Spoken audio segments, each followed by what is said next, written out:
বিশ্ব ফুটবলে এমবাপের যত বড় অর্জন তার সবকিছুর উৎসব এমবাপের বাবা উইলফ্রিড এমবাপের।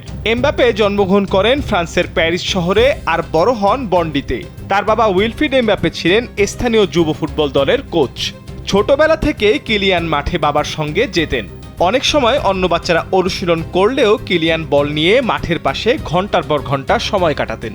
উইলফ্রিড শুধু একজন বাবা ছিলেন না, তিনি ছিলেন প্রথম কোচও।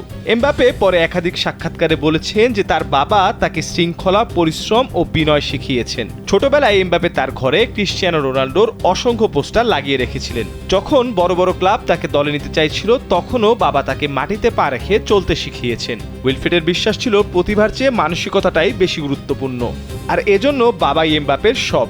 তাই তো ইরাকের বিপক্ষে জোড়া গোল করে বাবার উদ্দেশ্যে মাথা নেড়ে তার জবাবও দিয়েছেন। বাবা ছেলের এই মুহূর্ত দাগ কেটেছে সবার মনে। এমবাপে এখন বিশ্বকাপ ইতিহাসে দ্বিতীয় সেরা 16 গোলের মালিক।